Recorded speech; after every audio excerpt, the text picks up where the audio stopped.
నమస్తే అమ్మ. ఈరోజు నేను వాచ్ చెప్తున్నాను చూడండి ఒకసారి. వాచ్ వాయిస్ ఇంగ్లీష్లో అయితే వాయిస్ అంటారు. యాక్టివ్ వాయిస్, ప్యాసివ్ వాయిస్ రెండు రకాలు. హిందీలో అయితే 3 రకాలు. కర్తృవాచ్य, कर्मवाच्य, भाववाच्य। कर्तृवाच्य वाक्य में क्रिया कर्ता के लिंग वचन के अनुसार रहती तो उसे कर्तृवाच्य कहते हैं। చూడండి, కర్తృవాచ్య అంటే ఏంటి? కర్తృవాచ్య ఇచ్చినప్పుడు కర్మ తప్పనిసరిగా రాయాలంట. కర్తృవాచ్యకి రాసినప్పుడు కర్తకి అనుసార క్రియ, కర్తను అనుసరించి క్రియ ఉండాలి. కర్తకు ఇంపార్టెంట్ ఇస్తారు. వాక్యంలో కర్త లింగు వచన్ అనుసరించి క్రియ రాయాలి. కర్తను బట్టే క్రియ రాయాలి. చూడండి ఇక్కడ ఉదాహరణ, లడకా రోటీ ఖాతా హై. లడకా రోటీ ఖాతా హై. చూడండి, కర్తను బట్టి క్రియ ఉండాలి. బాలుడు, లడక అంటే సబ్జెక్టు, కర్త. రోటీ అంటే ఆబ్జెక్టు, కర్మ. ఖాతా అంటే క్రియ, వెర్బ్.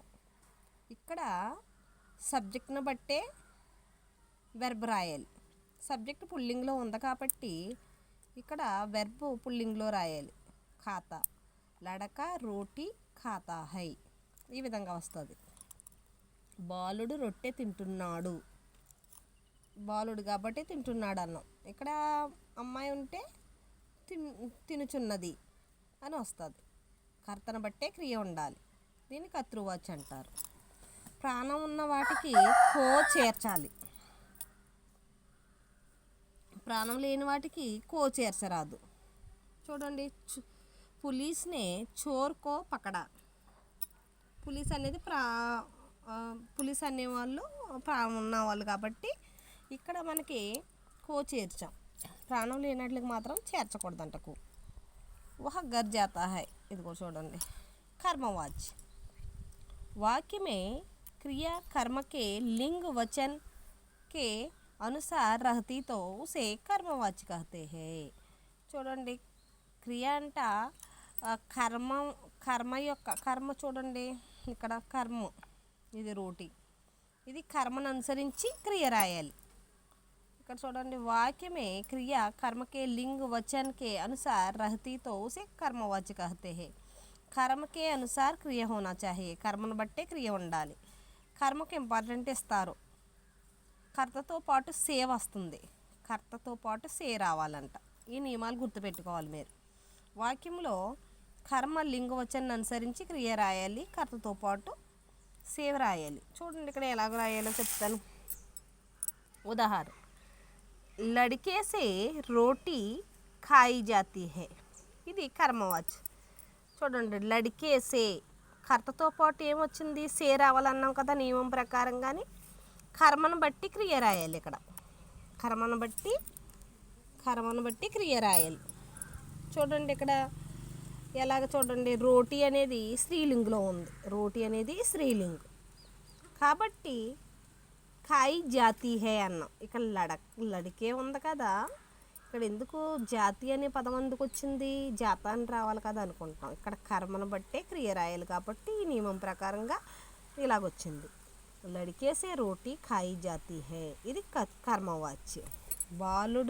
బాలునితో రొట్టె తినబడుచున్నది, ఇది కర్మవాచ్య.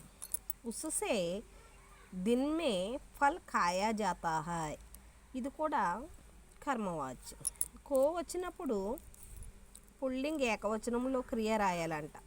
కర్తతో పాటు కో రాసినప్పుడు ఎప్పుడైనా సరే మనము కో సెంటెన్స్లో వచ్చినప్పుడు పుల్లింగ్ ఏకవచనంలో మాత్రమే రాయాలి.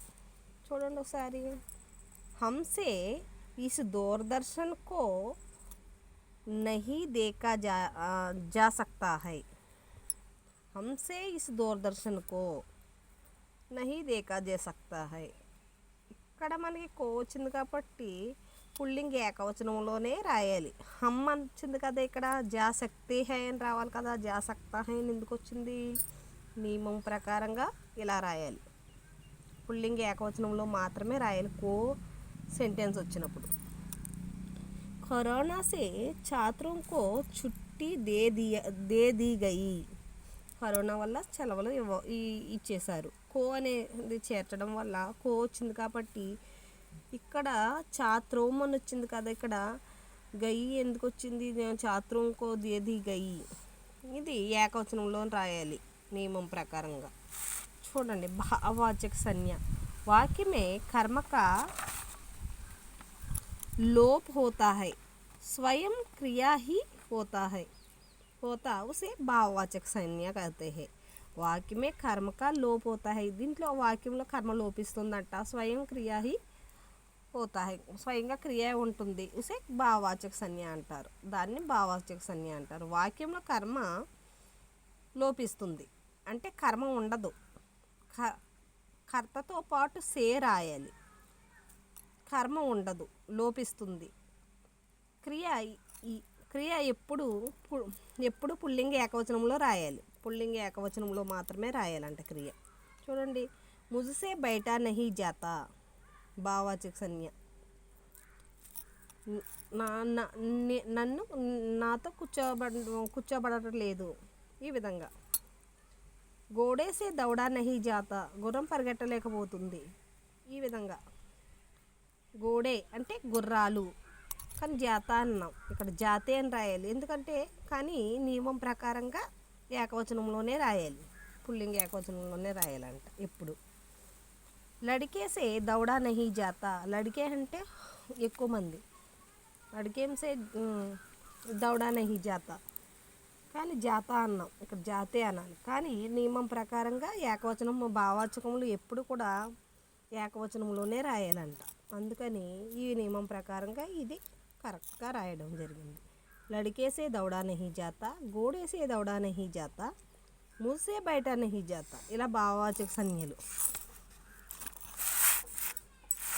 ఇవాళ నేను చెప్పిన వాయిస్ అనేది కర్తృవాచ్, కర్మవాచ్, భావవాచ్, దీని గురించి బాగా ప్రాక్టీస్ చేయండి అమ్మ.